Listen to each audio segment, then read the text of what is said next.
I'm Claudia Brown Coulter with Brownie Culture. I'm a divorce mediator and I help you create a customized divorce that you can uncouple consciously and respectfully. So, yesterday I had a blog released on the Moston Guthrie website, and it's called COVID Schools and Co-Parenting, which is the name of this video. So, before you read it, or if you haven't heard about it, I wanted to give you some quick tips about it. This is great if you are divorced, if you are going through divorce and you're separated right now, or if you've got clients who are divorcing and they need some tips on how to deal with school. Because right now, school is crazy. We all know that. It's just crazy with masks and this and that. And all across the country, there are tons of mask mandates.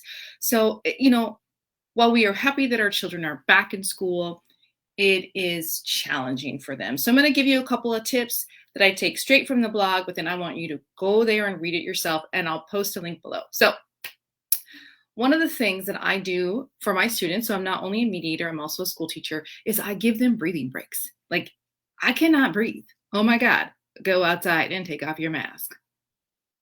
They just need to ask. So just talk to your child's teacher. If my son can't breathe, can he let you know and take off his mask and go outside and take a break from the mask? Most teachers are going to say, yeah. Okay, so just have a conversation. And guys, remember, if you're never rude to your waitress because they might spit in your food, don't ever disrespect your child's teacher, because your child is so much more important than your food, okay? Right? You don't want them to F with your child. Be like, oh, well, guess you're not learning today. Now, hopefully, people won't be that way, but, it's nice to be kind to your child's teacher. That helps. You create a partnership with them. You guys are in this together to help raise your child. You're with your child for life. They have your child for a whole year, but sometimes that feels like an eternity. So, even if it's just a thank you, that means so much. Okay, something else I want you to think about is now in LA County, which is where I am, they're beginning to kind of change and relax the rules on what is COVID exposure, what isn't, should they be back at school, should they not? Hey, if your child has to stay home because of a COVID exposure, but they're not really symptomatic, or maybe they have COVID, but their symptoms are mild and they could still do some schoolwork. Once you figure out what they are doing at home during the day, talk to your co-parent so that he or she will know exactly what you're doing, because the odds are they'll be like, oh my God, thank you so much for figuring that out for me. Now I'm just going to do what you do. Okay, I'm going to do that too. And that lessens the load. It creates the cognitive load for your co-parent. They don't have to think too much about it. And it also creates consistency for your child. The other thing is, if you're going through a divorce, and especially if it's new, you want to talk to your child's teacher. Now, if they're in middle school or high school, think about talking to the guidance counselor. They're going to find out, especially little kids, they talk a lot.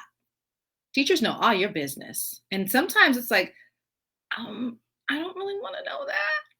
So go ahead and tell your child's teacher or the guidance counselor, hey, okay, dad just moved out or mom just moved out. We are separating, we are divorcing. And this is a time of transition, so that when your child or children begin to demonstrate, or they begin to act out and they demonstrate mood changes, or they're more aggressive or they're more withdrawn, that teacher will know why. And they can begin to expect it, and they can provide help for them. Even though you're going through a divorce, even if you've got like, all right, well, they're with their dad 90% of the time and they're only with me 10% of the time, you still have joint legal custody. I'm going to probably guess that you probably still have joint legal custody. So that means you have educational rights. Don't give up your educational rights by default. Show up to those meetings. Return emails. If your teacher emails you or they call you, call them back. If there is a parent conference, show up. If you don't want to be in the parent conference with your co-parent, ask for another conference time. If there is an SST or an IEP for your child, show up. Do not leave everything in the hands of your co-parent. You be there to help make the decisions for your child. Do not give up those rights by default. And then my last tip for you today is if there's any technology and your children have to go between two households. So, like, let's say there's a Chromebook. I feel like everybody has Chromebooks now, probably because they're cheap. So your school has sent your child home with the Chromebook, and they needs to stay at home for homework or something. But if they live in two houses, the school is not going to give them two Chromebooks. That Chromebook needs to travel back and forth with them to their other parent's house. So it just has to go in the backpack. Yeah, it's going to be heavier, but that's going to be less drama for your child if it's like, I'm sorry, I couldn't do my homework last night. I had someone say that to me. I couldn't do my homework last night. My Chromebook was at my dad's I was at my dad's house. The Chromebook was at my mom's house. I was like, yo, you need to take that to your dad's house. You need to have a conversation with your mom and have that go to your dad's house because he's 11. He can have that conversation. So if there's technology, have it go back and forth. All right. So those are my tips that I've got for you today. As long as you're proactive and you communicate with your co-parent and you communicate with the school, everything's going to be okay. So I need you to lower your stress level by being proactive and thinking ahead and knowing that things with your co-parent will get better, and God, life will go back to normal in schools very, very soon, I hope.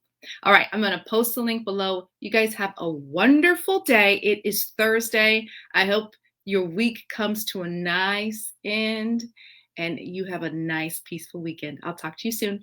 Bye.